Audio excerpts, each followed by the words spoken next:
Lux your way with the Lux Cravings boxes from Taco Bell.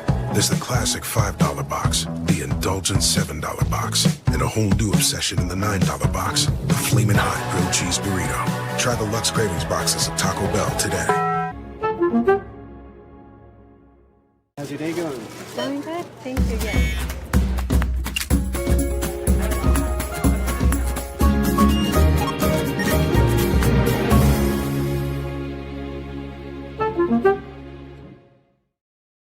Check out the all-new Blue and Orange store at the Boise State Hall of Fame. The Blue and Orange store has your best game day gear. We're talking jerseys, hats, bumper stickers, car flags, more than 4,000 hats on the hat wall. If you want the best Boise State gear, make sure you check out the Blue and Orange store online at theblueandorangestore.com or the all-new Blue and Orange store down at the Boise State Allen Noble Hall of Fame. As sports fans, we may cheer for different teams, but there's one thing that we can all agree on. We want the game to be big. And with 3 levels, 30 cabanas, a 143-foot screen, 6 clean pools, and endless cold drinks, it doesn't get any bigger or any better than Stadium Swim in Las Vegas. All sports, all seasons. It's more than a pool deck. Stadium Swim. It's the only thing like it in the world. Bronco Nation, when I score, Jackson pours. Each game I score a touchdown, head to Jackson's on Monday for a 49-cent fountain drink with Let's Go rewards. And don't forget your free banana, Jackson's. Let's go.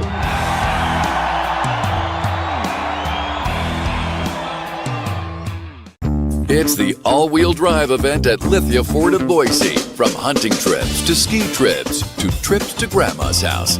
Nobody does AWD like LFB, Lithia Ford of Boise, where Ford begins in Idaho. Find your sun with Sun Cruiser Vodka Iced Tea. Made with real iced tea and real vodka. Cold, refreshing, and made for moments like these all year long. Let the good times cruise with Sun Cruiser. When I want Boise State to win, I trust Coach Rice to lead the Broncos to victory. And when I want the best painting and garage floor coating, I trust rowpaint.com to get that job done right.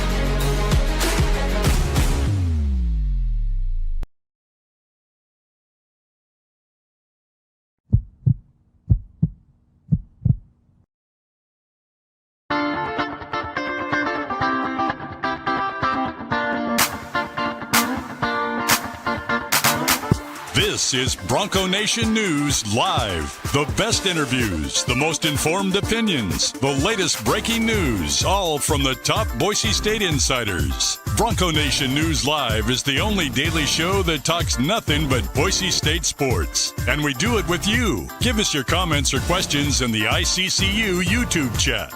Or leave us a voicemail on the Signature Roofing voice inbox at speakpipe.com/BNN.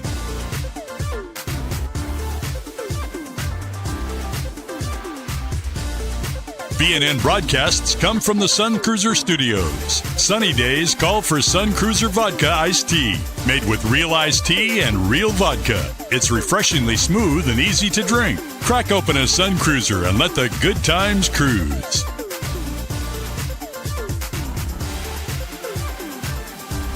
BNN Live is presented by our title sponsor, rowpaint.com, the official paint and coatings company of Boise State Athletics, and our major sponsors, Jackson's, Taco Bell, Idaho Central Credit Union, Lithia Ford of Boise, and the Blue and Orange Store.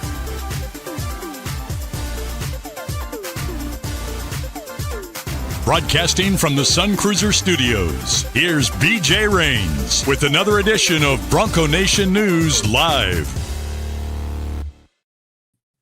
Hey, how we doing, Bronco Nation? Happy Tuesday to you here at Bronco Nation News, bronconationnews.com.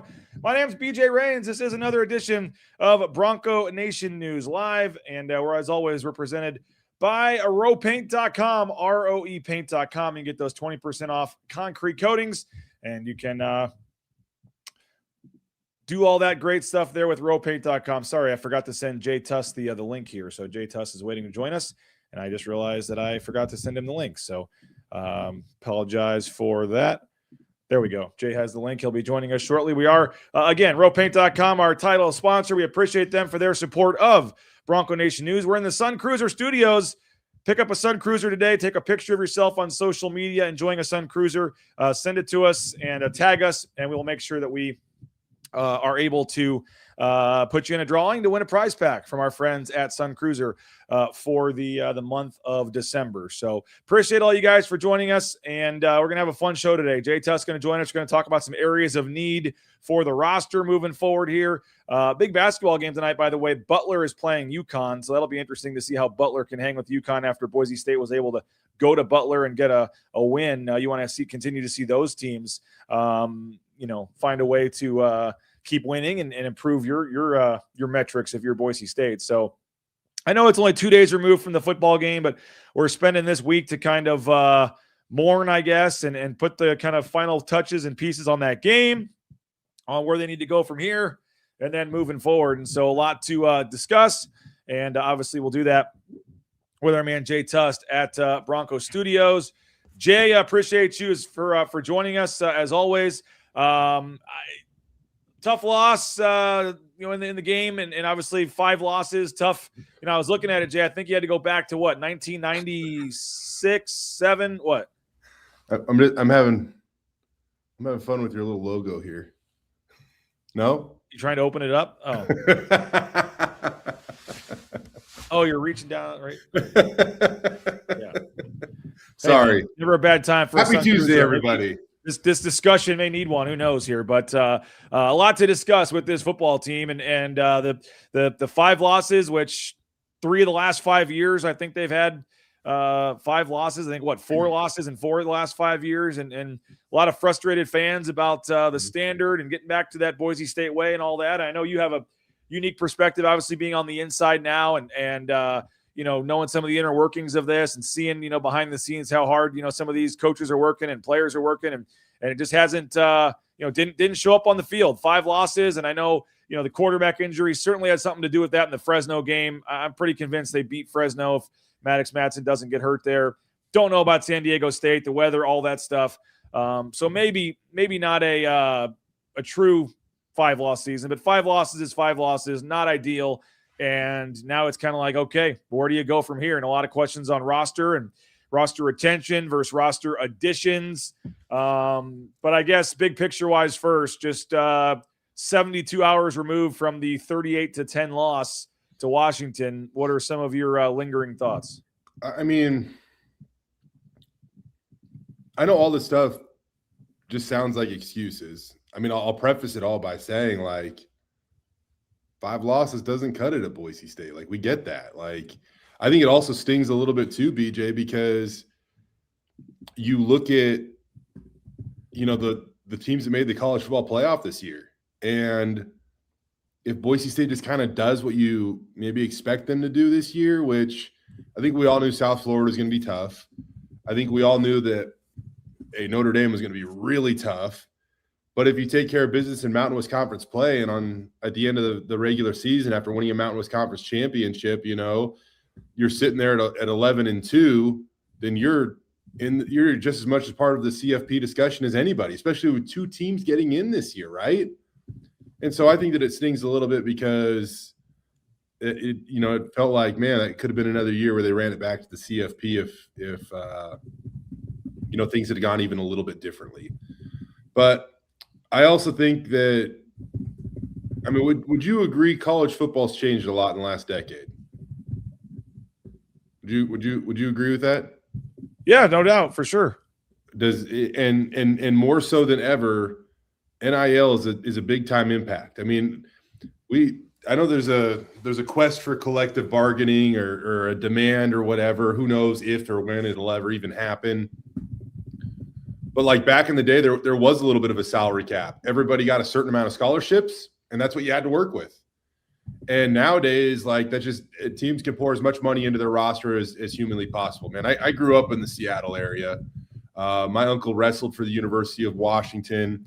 I don't know the program super well, but I know it well enough that they have some significant boosters that can back that program. And I guess the reason why I bring this all up, and I know that it's going to sound like an excuse, and it is what it is, but I also think it's part of the reality now, BJ.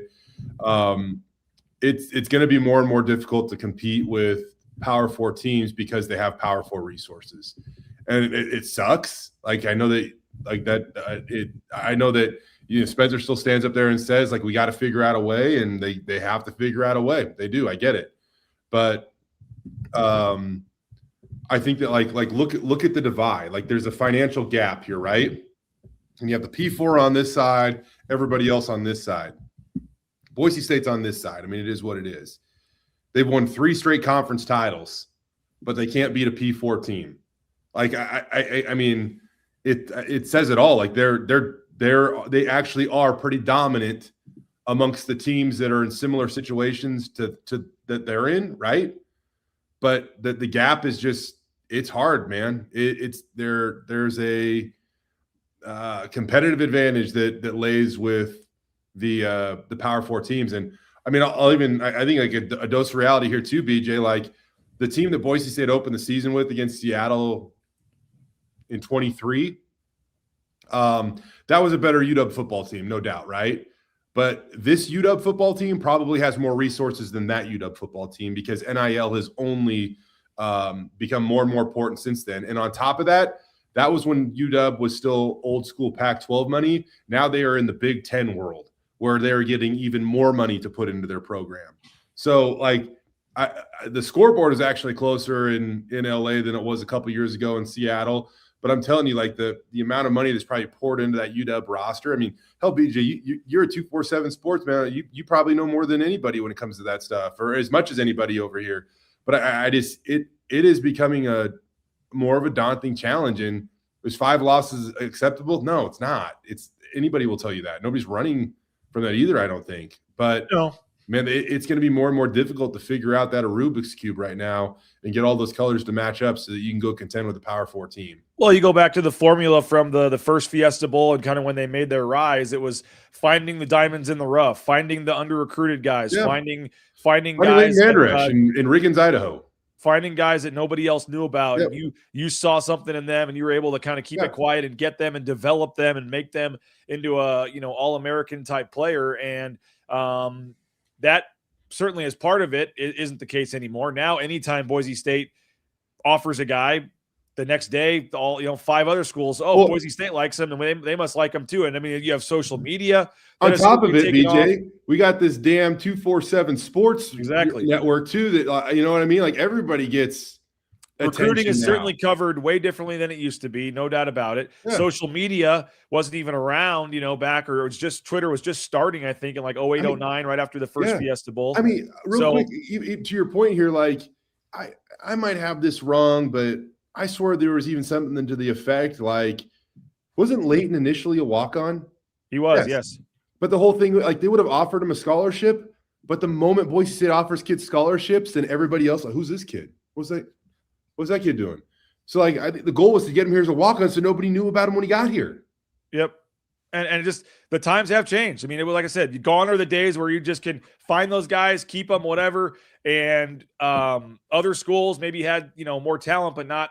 It was a little more spread out, I think, in some cases. You didn't have the schools with the more money just scooping everybody up, but also you were able to out scheme teams and the shifts and motions and all that stuff. And just a lot of it's just a different kind of game right now. Like you said, it's much more of a transactional business, and it's not an excuse. Like you have to adapt and find a way. And Boise State certainly has not been able to do that. But like you said, it's pretty obvious when it's 10 in a row now versus Power 4 teams. And in a lot of these games, haven't even been that close, to be honest. And so it's like, it's just, you line up against them and play, and you've got, a 5'10" quarterback and some has deficiencies at times, in terms of size and speed, whatever. And then you see some of the athletes on some of these other teams, and it's like, okay, yeah, there is a little bit of a difference here in what we're working with talent wise. And I don't know how you fix that. I mean, you are Boise State. You can be a power program and say all this, but I mean, your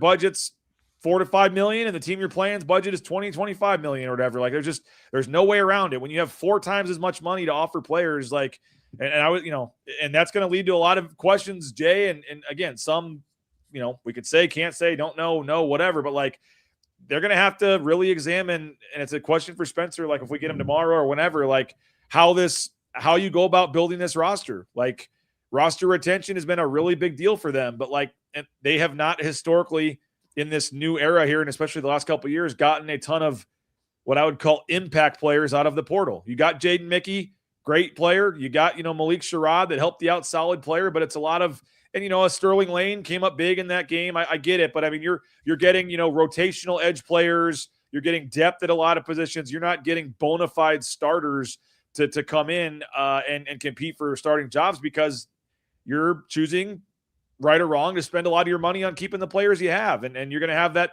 issue again with trying to keep Dylan Riley and Sire Gaines and whoever else you decide you want to try to keep. NIL is a tired excuse, Bill says. We're still Boise State. We can get a decent QB in here. Look at Calandria at UNLV. Do you know how much Calandria? I have no idea. I would guess Calandria is making more than Maddox Madsen is. I don't know, but I am fairly confident. Really, man, it's no longer. How much is recruiting even a thing? Like I'm asking you this. Like, how much do you feel like recruiting is even a part of like a player's recruitment? For example, there are guys that are the backups to the backup to the backup on some of these Power 4 schools that are probably making double, of what people can make it some of these non-Power 4 schools. I mean, it's the money they have is quite a bit. So, back in the day when you recruited somebody, for example, they might look at a Power 4 school and say, I don't know, they got some guys above me on the depth chart. It could be a while. I don't know if I want to wait. But now you could say wait, and we'll also give you a bunch of cash for waiting. So it's really tough to compete in this era, I feel like. But that being said, I mean, Boise State's player retention, one way or the other, right, wrong, and different, has been really, really good given this era. And man, you can look at some of the guys that decided not to, stay here or be a part of that picture, and I don't know how well it's worked out for them. I mean, is there a guy that Eric McAllister? I don't know. But that was even a really different situation. That was not retention. That was he left the team because he didn't like the coach, and I mean that was pretty complicated right there. Yeah. But Prince Strawn, I probably made a lot more money than he would have here, but one catch for 25.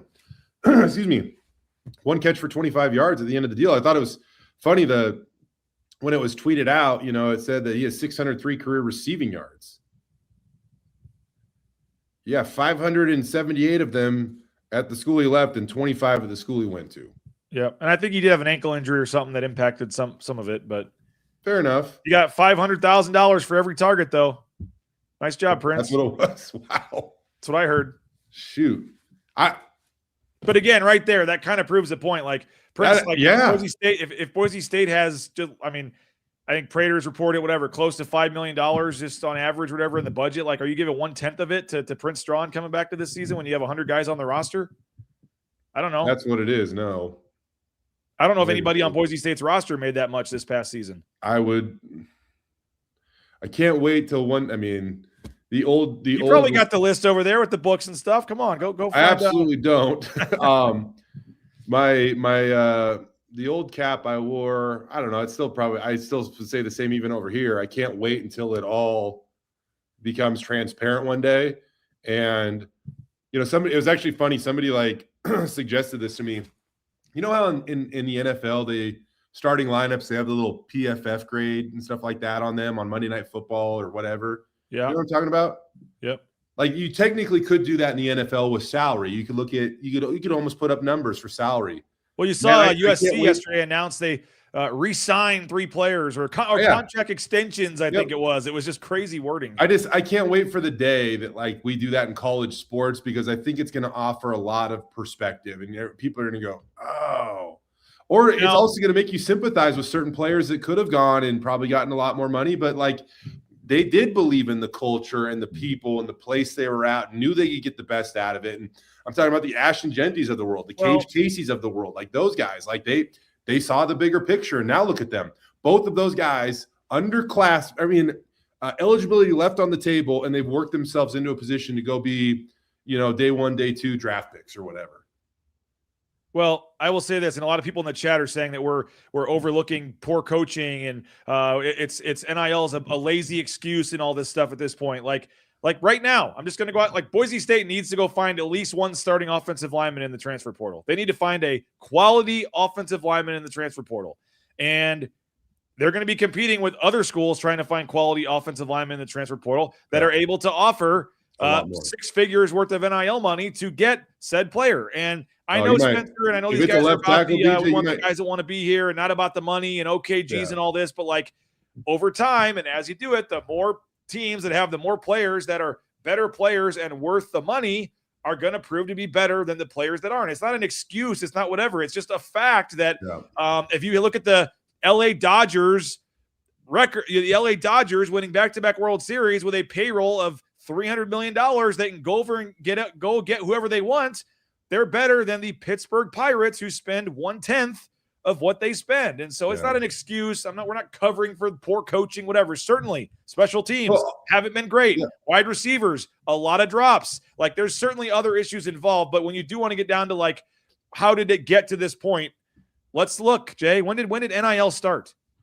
Yeah, about 4 years ago, but like, it's only like quickly. I mean, it's climbing like this for the schools that know, like they see, hey, look who's investing. Look at Indiana all of a sudden. I mean, like their success has led. They're like obviously infusing money into the program, and I'm not taking away from their success because man, what a cool, fun story to like. Awesome that they've been able to insert themselves in the national conversation. But then you see like a graphic yesterday that comes out for one of the top quarterbacks that's supposed to be in the transfer portal, and it's like them, LSU, Oregon, like the people that are known for. We're just going to go buy that elite quarterback every year that we can. Like there's,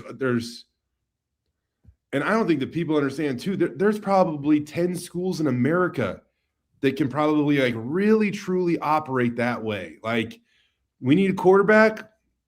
Let us know the dollar figure and we'll go throw it at them. I mean, there's not a lot of school, maybe 15. I don't know. I feel like 15's pushing it. It's just not. It's hard. Like the game has changed big time. And we found that the real answer, Jay, it's always the local media refuses to hold our coaches responsible for the train wreck. I don't know. We asked Spencer Danielson after the game too, and I think that it's always the media's fault. That's the easy one to kind of call back on. But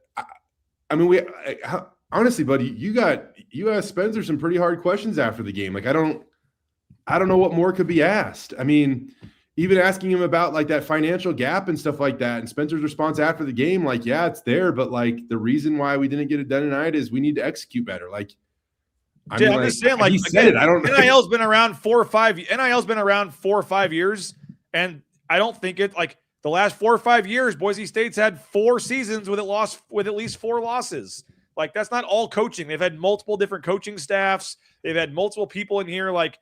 I think you can like look and see like they're now going against teams that have better players on the roster, and the Dodgers and the Pirates are like not an apples to apples comparison, but like when you can pay to get better players like that, like you can't just live in this. Oh, we're Boise State, we should be able to out scheme them and beat them because we're Boise State and we did it in the past and we don't need more money and we have guys that want to be here. Like that's just if that's a lazy discussion we're having, then I apologize, but it's just true. It's just, I feel like honestly 100% fact. Like honestly, Jay, like I know they love Maddox Madsen, whatever, but if they had money and could like they tried, they went out and got Malachi Nelson, like and they got him without having to really offer him any kind of money. Like that was a unique situation and it didn't work out. But like if they had $1 million to go get a quarterback, they would go get a quarterback. It's not And $1 million's probably on the cheap end too, BJ. I mean, you hear some of these numbers that are thrown out for players right now. It's wild. The lazy discussion is people that want to say that take the other side of this. Oh, it's lazy to just say it's NIL, it's coaching, it's whatever. Like, no, that's the lazy side of it. You have to look at the bigger picture here and say what has changed in the last 5 years. The fact that other teams can go out and have and build a roster that has 4 times as much of a salary as yours does. And like it's evident in the fact, again, Boise State has won 3 consecutive Mountain West Conference championships. competing against like competition or like resources. And that next step up to the Power Four is a lot. And actually, I think your boy Nathan Carroll tweeted this out, and it's I mean, obviously he's being a little bit sarcastic, but I see where he's coming from. Man, their Power Four teams that they are running into right now, Notre Dame should have been.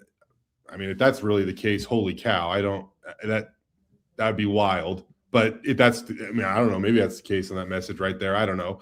But either way, the teams that they're running into right now, UW, I mean, 9-4, was in a lot of games this year with a lot of teams that went to the college football playoff and have a bigger budget than you. Notre Dame barely misses the college football playoff this year. Was in the national championship last year. Oregon, college football playoff last year. College football playoff this year. Penn State, they go to the college football playoff semifinals last year. Like, the Power Four teams they're running into right now as well are like the absolute big dogs. And I think that if you really want to critique any of the losses, you could critique South Florida, which that was a game where I think that they admit time and time again, they didn't have the right mentality. They didn't call it, lack of preparation. Whatever you want to do. Like, I mean, Spencer talked about that ad nauseum back, earlier this season. Like, that was a game that caused a lot of people to look in the mirror and say, we got to be better than this. But like, even they, I'm assuming, some of those top American teams probably have much bigger NIL pots than, some of these Mountain West teams, I would assume. But it's Why do you think Boise State fans, their one addition in the portal last year at wide receiver, when everyone said they needed to go get a wide receiver, was, and no disrespect intended to him, but Demetric Whitlock, a junior college, non-D1, whatever it was, wide receiver that hadn't even played last year. Like, Boise State is, again, Prince Straw, in my understanding, got $400,000 or $500,000 to go to USC. Like, that's what the going rate for a guy. How many catches did he have last year, Jay? He had the previous year? Yeah. 30, 40, I don't know. No, not that many. Okay. I would say like 25. So a guy at a Group of 5 school that had 25 catches, the going rate for him on the portal, on the NIL side, was almost $500,000. Yeah. So Prince Strawn, oh wow. Previous year at Boise State, he had 25 catches for 304 yards and a touchdown. 25 catches for 300 and whatever yards and one touchdown? And one touchdown. At a Group of 5 school, and he got $500,000 to go to USC. Yep. So how is Boise State supposed to get any kind of impact player and not have that kind of money to spend? So I don't know where this isn't an excuse for the coaches. The coaching, it's certainly you can, anyone that wants to blame they're two different discussions. I'm not saying NIL is the only reason. I'm not saying it's only coaching, but I do think it's very easy and very fair to say NIL started around 2020, 2021. And ever since then, aside from the 1 year last year where they went to the Fiesta Bowl, they've had 4 or 5 losses every season, and they haven't beat a Power 5 team since, guess what? NIL started back in 2020. Like, you've got to – college football is becoming and you've asked about it for a long time, Jay. You're picking up on it. I mean, it is. So fans that are mad at the coaching and want to say, it's a lazy discussion, coaching's a real issue, whatever. Yes, they did a great job in 2006 scheming up in the Fiesta Bowl and having shifts and motions and plays, but they also had guys that were dang good players that nobody else knew about and nobody else wanted, and they were also playing an Oklahoma team and teams back then who were good but also were not paying players to come there. Can you even fathom, coming off the 2010 season, the interest in, Doug Martin, Shea McClellan,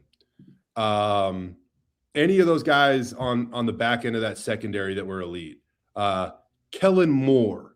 Can you even fathom how hard it would have been to keep that team together in this day and age?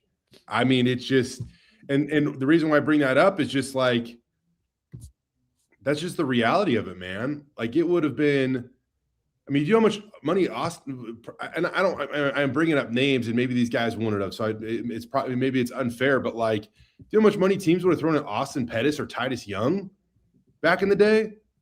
It's just like, I mean, like real. I said, Jay. Well, just 1 second here. if Prince Strawn is getting what you say gets 20 off of 25 catches and 304 yards, imagine what Titus Young or Austin Pettis would have had thrown at them. I mean, those guys to be back in I mean, I feel bad for them because they would have been wealthy before they went on to the NFL. But I mean, to keep that team together, to run it back in 11 and go 12-1, it is a different era of college football, college athletics, really. And the issue is, Jay, I know they're trying to push it and they got to get more money and whatever, but like if you only have so much money, and I said this yesterday, and I know it's not the same example because you only have 12 to 15 players on a basketball team, and it's one or two impact players can make a massive difference, and I understand that. But they went out and also paid Drew Fielder more money than any other player on the team is getting. I mean, Drew Fielder and Prater's reported it, said it, like Drew Fielder is the highest paid player on this team this year, and he was a transfer from Georgetown, and they went and got him and somehow made it work where he was the highest paid player and the other players were cool with that. And guess what? He's their leading scorer and leading rebounder and a huge reason why they're where they're at, and everyone's happy. You know, they went out and got an impact player in the portal with money they had available, and it made a big difference. And football-wise, they're Cody Gogler and those guys, I mean, they're Bronco Pro. They're doing the best they can, but they have a budget, and it's money ball. We have this much money. Here's how we think this guy's worth. This is what we can offer him. For the most part, Jay, they've had a really good job of getting guys to want to stay and want to be here. And I don't envy the position that Cody and Spencer and whoever else is involved, Lou. I mean, all these people are trying to figure out how to make it work, but you can only do so much with what you have.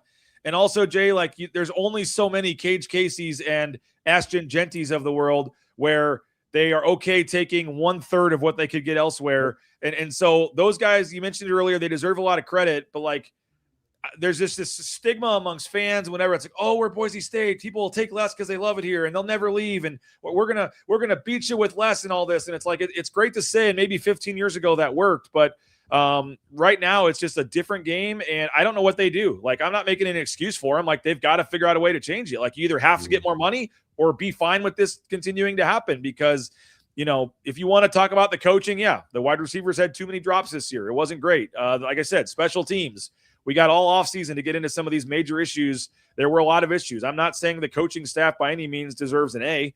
I mean, they lost 5 games. Of course not. There were several issues across. You could go to every position and find issues, but they now have some serious, what I would call serious holes on the roster that they've got to find a way to fix. And their philosophy has not been to go out in the portal and spend money to do that. They want to keep the guys they have. They're a developmental program. They would rather hope that Kyle Cox is ready at left tackle and hope that the next guy is ready at right guard or whoever else, whatever, at center. And then spend, divvy up that $200,000 amongst 10 players on the team now, then go off for $200,000 to try to find a center or whatever, which may not even be close to enough to get a quality center. I don't know. I just don't know how when it's 20 million to 5 million or whatever it is, Jay, I just don't know. I know Spencer says we have enough, all this kind of stuff. We all we need to do is find the right 20 guys that want to be here, all that kind of stuff. But that only goes so far, Jay, in this day and age of college area. There's just not as many of those kind of guys around. And I'm not sure even the best coaching staff around could scheme up and make up for that kind of talent discrepancy more times than not. And so I'll just say I got a couple other topics I want to get to, but it's pretty easy to see when NIL started and when this kind of recent stretch started. And I think anyone just trying to blow that off as not an issue is fooling themselves. It all factors in. Everything can be true, but I just don't, I think whether you talk about NIL, you can't dismiss where they can get better on the field. But if you only point to on the field, then you're also overlooking one of the most frustrating and unregulated competitive advantages for some of these teams that have a pot of gold that they can endlessly tap at the end of their respective rainbow. And it's the reality of it.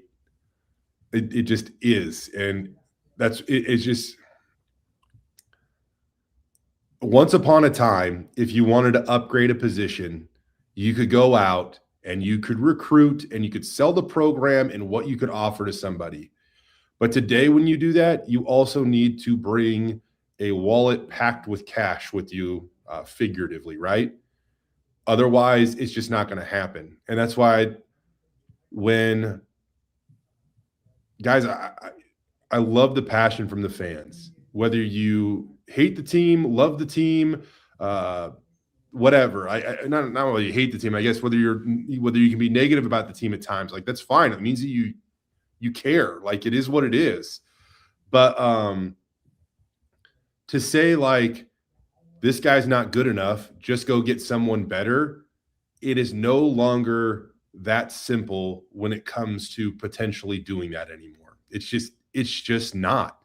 And if you want to upgrade a starting position to go get another starter that you feel like is better, man, you're talking about spending a good percentage of whatever your NIL pot is for your team. You probably can't say this because you work for Boise State. I get it. I'll say it. Fine. Like, I think that's a lot of kind of where they're stuck at the quarterback position right now. Like they may know and believe that there's better options out there than Maddox Madsen, but they also know and believe that they've got 108 guys on this roster and $5 million to spread around, and they cannot go spend any kind of serious money to bring somebody in. So when fans say, oh, they're delusional, they think Maddox Madsen's amazing, they're not going to improve the quarterback position, this is coaching malpractice if they don't go in the portal and get a guy. Like, they're using that money on Jaden Virgin Morgan, or they're using that money on other guys. Like, you're not going to go spend half your NIL budget to pay a quarterback more than you're paying Madsen right now, and then have to let,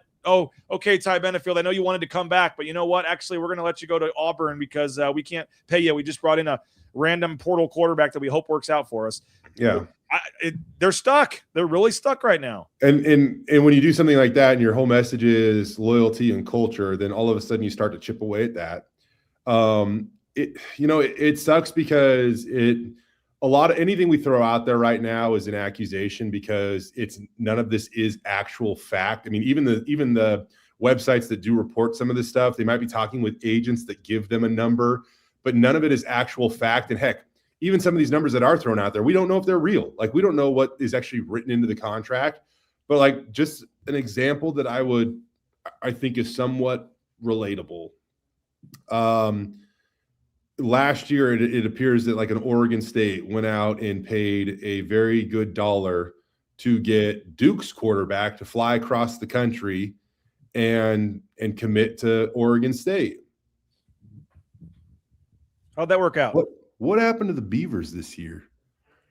They were awful. Their coach got fired. They won 2 games or whatever it was. They lost to an FCS school. I mean, it can go that south.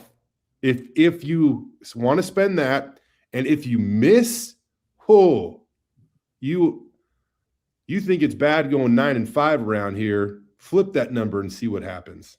Like, there is no room for something like that. It all sounds like excuses, but I think it's worth the discussion because it is the reality of this beast right now. And I think at the quarterback position is where it's probably the biggest notable thing, because a lot of fans say, oh, it's coaching. Spencer's come out and said, we love who we have. We're not going in the portal. And part of that is he does. Part of that is, what's he going to say? Yeah, we actually wish we could get a better quarterback, but we don't have any money to pay him. Like, he's not going to say that. So like, he's the guys on the roster. It's who we have. It's more than enough. We're going to talk about these guys. I believe in Maddox Madsen. I believe in Max Cutforth.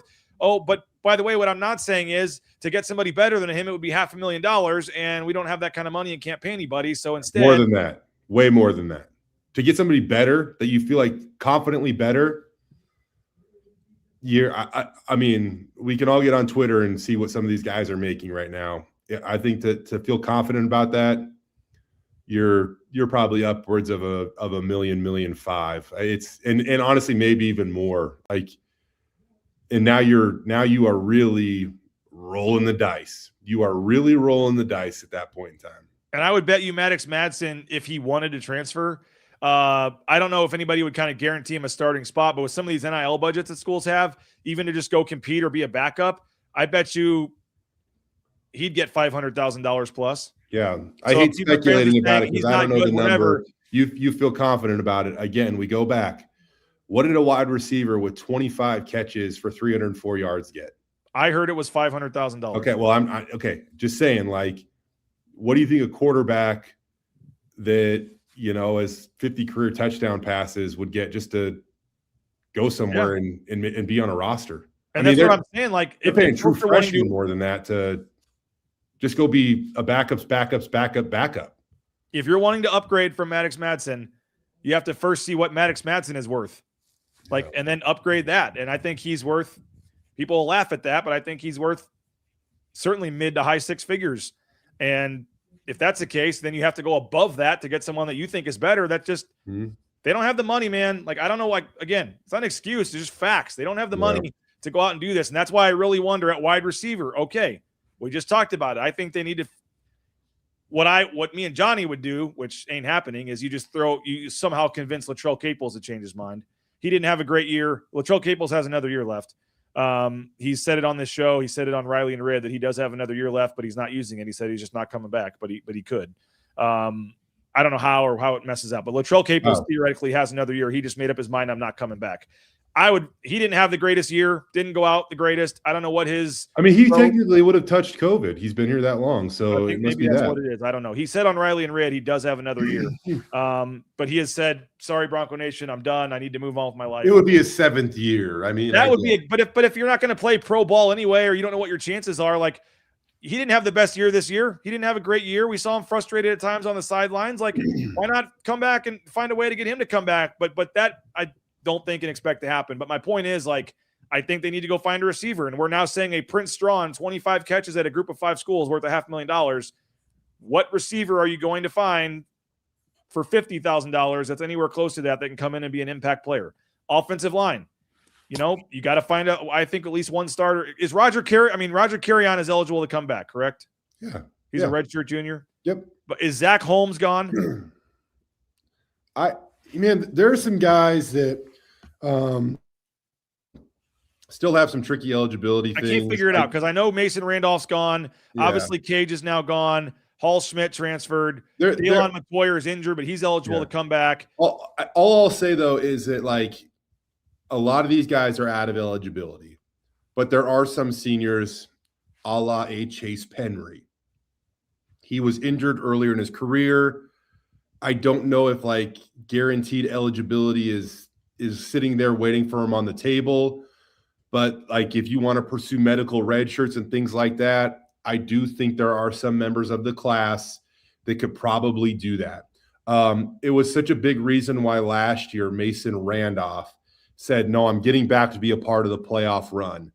If Mason does not do that and lets his bicep fully reheal and doesn't come back and play in the last 2.5 games of last season, then he was a guy that could have probably applied for a medical red shirt to come back next year because he was injured in the season opener at Georgia Southern. Yep. And at least with what that rule has been forever, if it happens in that first 3 to 4 game window and you don't return that year, then you're allowed to apply for the medical red shirt. I also think it's such a stupid rule because how is it different if you play 2 games at the beginning and two games at the end? I think it's dumb. But unfortunately, there's some lawsuits and all that are going on about eligibility and all that kind of stuff. Like Braxton Feely might find out that he has another. Yeah, year. I mean that's another guy, and he kind of brought that up, and we're kind of waiting for the 5-for-5 rule. And I actually talked with an associate professor, an ex-lawyer on the show. You should get Sam on. Sam's awesome, by the way. He breaks that stuff down at a great, like, really comprehensible level. But we're waiting for that to go through. And again, does it mean Braxton's going to come back? I don't know. Does it mean Jeremiah Irby's going to come back? I don't know. But all that it at least does is that it allows them to have the discussion at least. Maybe those guys, man, those guys have played a lot of football. I mean, Braxton, man, he's wearing the neck roll. That dude, oh, man, he is one tough dude. But at least, like, it would open the door for those discussions to be had, which, I mean, you're talking about, 18% of Boise State starting defense right there, so. or 11%, whatever. Why are we not talking about a head coach officiating the starting QB's wedding? Seems like conflict of interest, inability to be objective, not a good look from the outside.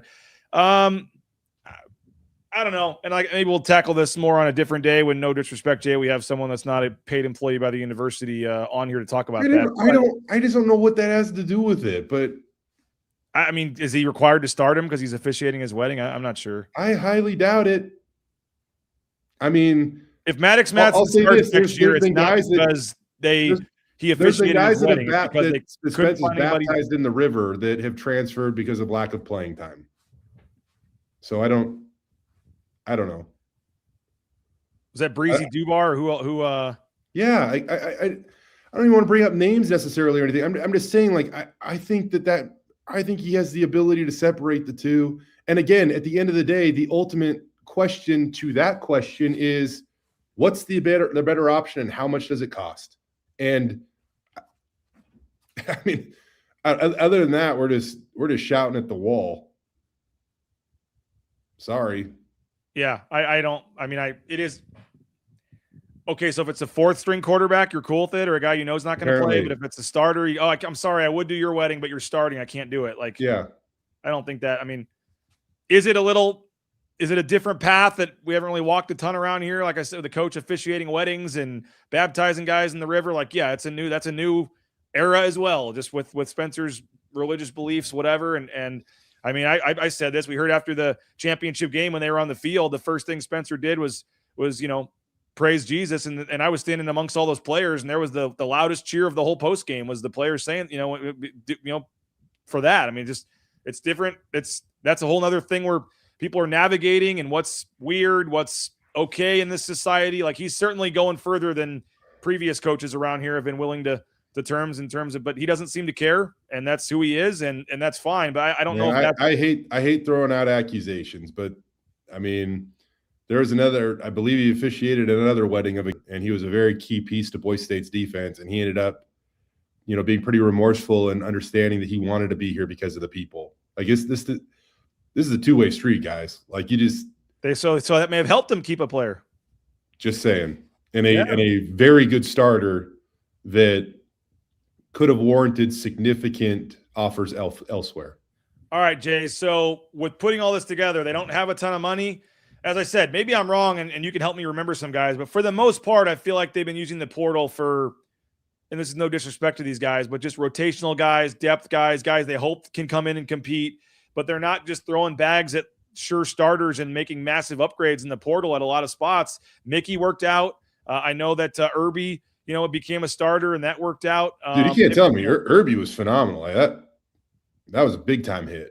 Yep, and that was a couple years ago. I guess I'm talking more last year when they, made some changes after the Fiesta Bowl season. But they have had some, and there's another one now.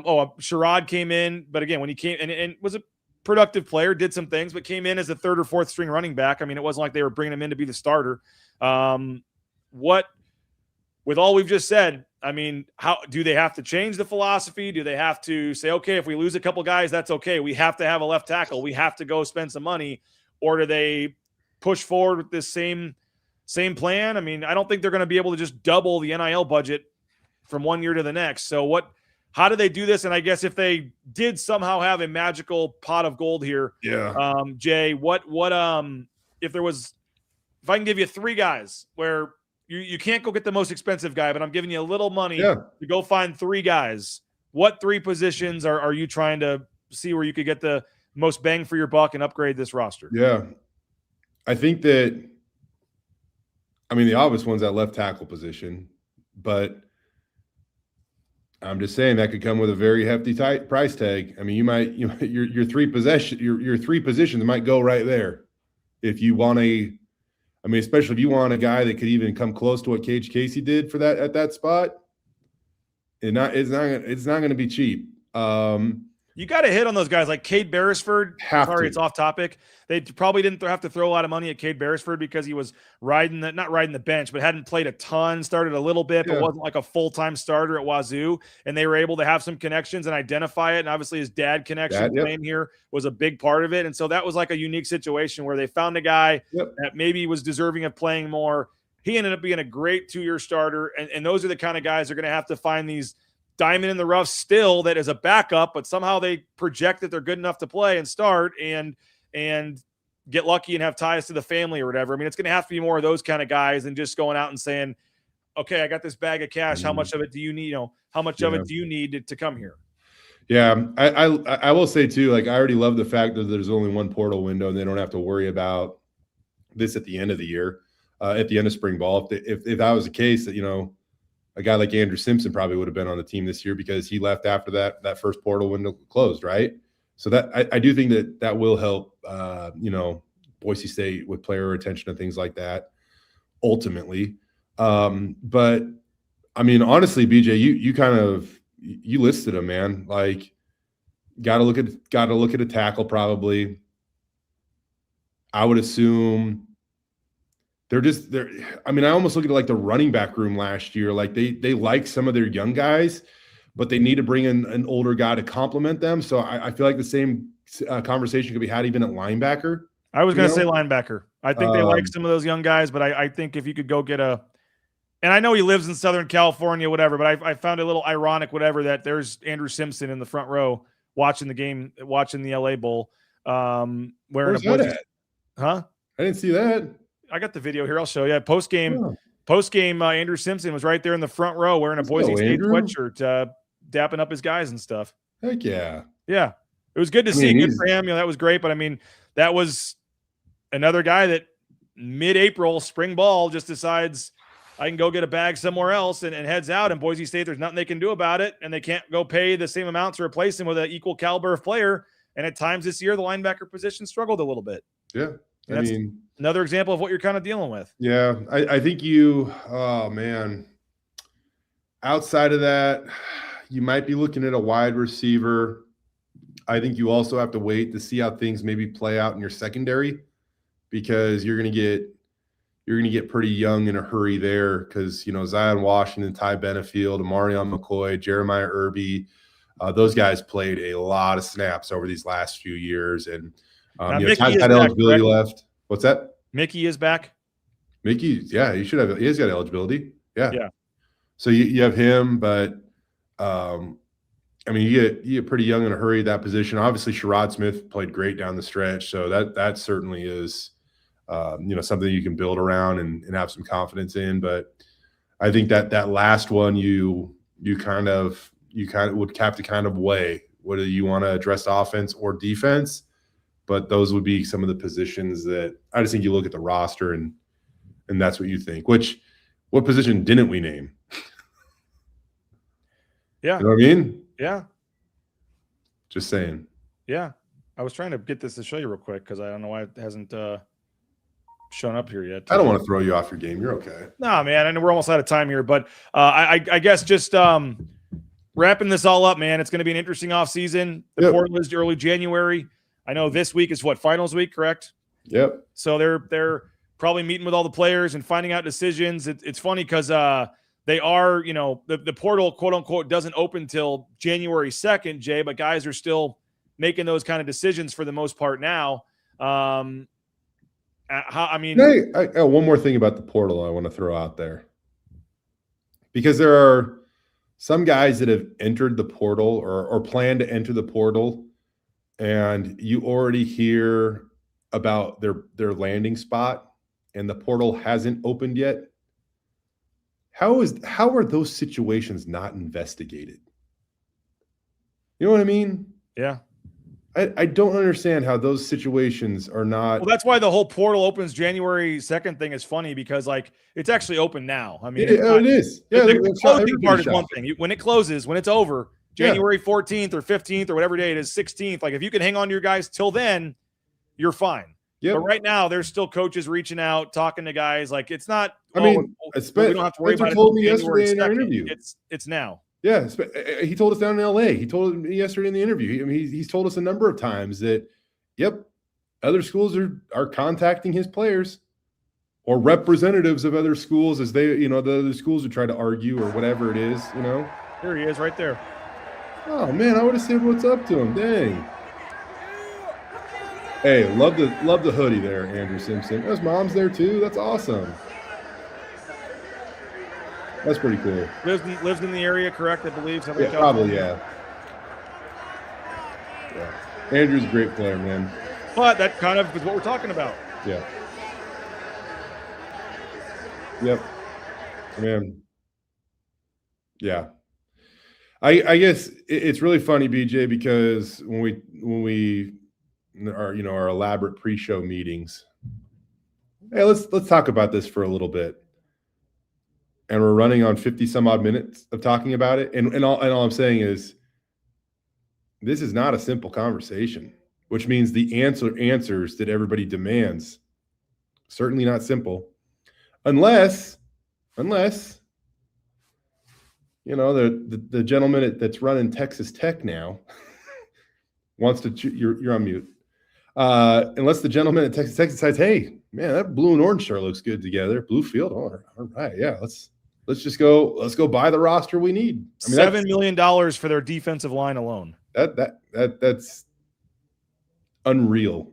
Their defensive line costs more than Boise State's entire team. If you want the simple answer, that's the simple answer. So in closing, Jay, do you expect a fairly low turnover rate, similar roster, when spring ball starts, or are you expect any kind of, whether it's exodus, additions, are you expecting a lot of turnover here?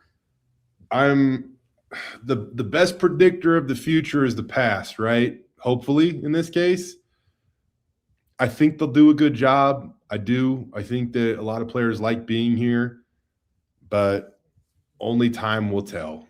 They've done a really good job of retaining guys so far to this point, but only time will tell. Well, appreciate you for jumping on, Jay. Thanks a lot. And the show yesterday was great. You had Keane, you had Spencer, and then you mentioned the legal stuff as well. So folks can go back to the Boise State Athletics YouTube channel. They got very familiar with that with the live stream for the St. Mary's game. A lot of folks watched the game there. So you can go back to the Boise State Athletics YouTube page, watch Jay's exclusive sit-down 20-minute interview with Spencer Danielson. A lot of other great content, RJ Keane as well. And he'll be back tomorrow. Another show, 4:00. Hey, real quick. Let's lighten the mood here for just a second. Did you hear about RJ Keane Day the other day? His what? RJ Keane Day. No. Apparently, Mr. Keane was basically perfect in his assignments on the defensive end of the court against Duquesne. So they celebrated his efforts at practice, which I think is pretty cool. Because oftentimes when you throw up that goose egg or even score 4 points, whatever it is that he had against St. Mary's, then you can be overlooked for your contributions to the team. But Mr. Keane is playing a very prominent role right now. He had a couple big buckets, and he also had that full court pass for the layup as well.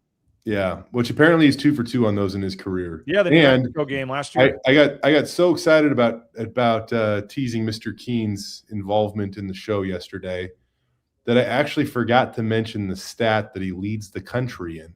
I teased it, and I got so caught up in RJ Keane Day and things like that I actually forgot. So give us the stat then, right here. RJ Keane, there is nobody in all of college basketball that has a better assist to turnover ratio than RJ Keane. Currently operating at a 12-to-1. 12-to-1. Is it 12-to-1? Assist to turnover ratio. Oh, is it actually 12-to-1 or? No, 24-to-2. Okay. I did look that up, but yeah, 2 turnovers for as much as he plays. Yeah, that's what I'm saying. I mean, he's not handling the ball like some of the point guards are. But like he has an involvement in a role in the offense, and I'll tell you this: if he turned the ball over, what he offers would probably greatly diminish because of that on offense. So he's playing his role. He's connecting people on offense, and then doing his thing on defense, which is just being an absolute pest. Which, oh man, is RJ Keane good at doing that? Well, we're gonna have another RJ Keane show coming up pretty soon, presented by Signature Roofing. So stay tuned for that. But Jay, ask him about RJ Keane Day. We will. He'll probably give you more than he gave me. Appreciate you for jumping on, Jay. Sounds good, bud. Bronco Studios, Jay Tust. You can see him. Go watch yesterday's show. You can see him tomorrow's show as well. 4:00 there on the Boise State YouTube channel. Jay Tust does a tremendous job. By the way, if you joined us, didn't see yesterday's show, this debuts tomorrow. Super excited about this. Another night in the Mountain West. Tom Moser, a new show we're starting covering Mountain West basketball. We do have a new YouTube channel. We'd like you to go please subscribe to that. I'll put it in here as well. We're going to start having some of the shows on the BNN channel, but eventually the goal is to move the non-Boise State, just Mountain West coverage stuff over to our new YouTube channel. And that is just youtube.com /@ Mountain West BNN. YouTube.com / Mountain West BNN. I just put it in the chat right here. You can see it. I'll throw it on the screen here. If you could take 10 seconds, we'd love to have you go subscribe real quick, please. Follow our new channel. Open it in a new window so you don't miss the rest of the show here. But youtube.com / Mountain West BNN. And we would really appreciate it if you could subscribe to our new channel, Mountain West coverage. And yes, this will become Pac-12 coverage next year. So we're trying to expand a little bit. And, I think a lot of you probably only care mostly about Boise State. But if you do care about the conference, other teams in the conference, how those games are looking, what other fan bases think, we hope to have just a fun nightly Mountain West basketball show where you can come in there and talk about the games, trash talk with your opponent's teams on the other side. We got a lot of cool ideas for this moving forward. But again, right now, real quick before you go, if you can help us out, youtube.com / Mountain West BNN. And that's where we'll be broadcasting our new Mountain West shows and then Pac-12 shows. So if you want to get some new coverage of Mountain West, Pac-12 moving forward, that's where the info is going to be. And we appreciate Tom Moser. The debut episode is tomorrow. Tomorrow at whatever time the San Diego State game is. As soon as it ends, we'll fire up another night in the Mountain West, and we're going to have all kinds of interviews with players, coaches. I'll pop on. Jeff Grammer will pop on. Other media will pop on. As I said, it's going to be a really fun show talking Mountain West basketball, so hopefully you will subscribe to that, and we appreciate you for that. I did a horrible job today thanking all of our sponsors. So just know that love you sponsors and appreciate you. And please go support our great sponsors. That includes Jackson's, of course, 99-cent coffee day or night using your Let's Go Rewards app. Lithia Ford of Boise. You can view their full inventory online at lithiafordboise.com. Of course, best bank out there, Idaho Central Credit Union, their mobile e-branch online banking. So easy. You can check them out at iccu.com. We appreciate Taco Bell as well. TacoBellWorks.com is their website. You can go get those crispy chicken strips, all the great options. And don't forget, when the Broncos score 83 in a home game, you get to take your ticket stub for a free taco the next day. And, of course, the Blue and Orange Store, blueandorangestore.com. We appreciate Travis Hawks and company. The Blue and Orange Store online at theblueandorangestore.com. Get that Boise State gear today. We appreciate Signature Roofing as well, mysignatureroofing.com. All your roofing needs, of course, transportation compliance service. If you're looking to get into the trucking industry, transportation compliance service can help you out at transcomservice.com. Bauscher Real Estate, number one ranked realtor in the Treasure Valley is Matt Bauscher and Bauscher Real Estate. Check them out online at bauscherrealestate.com. And Ridley's Family Markets, shopridleys.com. Download that Skip app. Get savings up to 40% at the checkout line. They've got like 13 locations across the state of Idaho. And Snake River Pool and Spa, if you're looking for a new sauna, a new spa, new pool table for the game room, got you covered at Snake River Pool and Spa, patio, and game. By the way, I'm super excited for January. We got some new sponsors coming on board. We have a couple that are exiting. It's going to be a nice transition period here for BNN. We've already got new intro videos made. The sound guy with new liners. We're really excited to tell you about some new sponsors that are going to start on January 1st. And we're refreshing things a little bit in terms of some of the messaging and commercials. And like I said, some new sponsors, some new segments. We're going to have a defensive player of the game brought to you by a fencing company. We're going to have all kinds of new stuff taken over in January. So we appreciate everything that this is pretty cool. Signature Roofing donated a roof for a needy family. I'm not surprised at all. That's what Joel and the whole staff there at My Signature Roofing does. And I'm looking forward to continuing that relationship with Signature Roofing, but that's really cool. And that's not at all surprising that they did that, because I've heard them, on Thanksgiving, they'll go to a gas station and just open up their credit card and pay for folks' gas. I mean, they do a ton of things like that in the community. I love Signature Roofing. But yeah, stay tuned. Got the new show starting Wednesday with Tom. We're excited for that tomorrow. And then starting on January 1, We're switching up some of the sponsors, and some folks are becoming bigger sponsors. Some are stepping back a little bit. Some deals just ended, and we're they're done altogether. So we're excited for 2026. Big plans for BNN, and appreciate all of you that have subscribed already. Don't forget, still 50% off. BroncoNationNews.com, 50% off right now for an annual subscription. If you want to jump on board, BroncoNationNews.com, 50% off right now at BroncoNationNews.com. That's just $5 a month to get a full year of coverage at BNN. And one more plug, again, YouTube.com/@Mountain West BNN. Go subscribe right now. That's the @ Mountain West BNN, and be ready for tomorrow night's show. And then every single night there's a Mountain West basketball game. We'll have a live show afterwards to tell you about the Mountain West, and we have some other interviews and features and things planned. So excited for that show as well. So appreciate you guys. Thank you so much. Ben has subscribed to that channel. Awesome. There you go. Appreciate that. Thank you for that.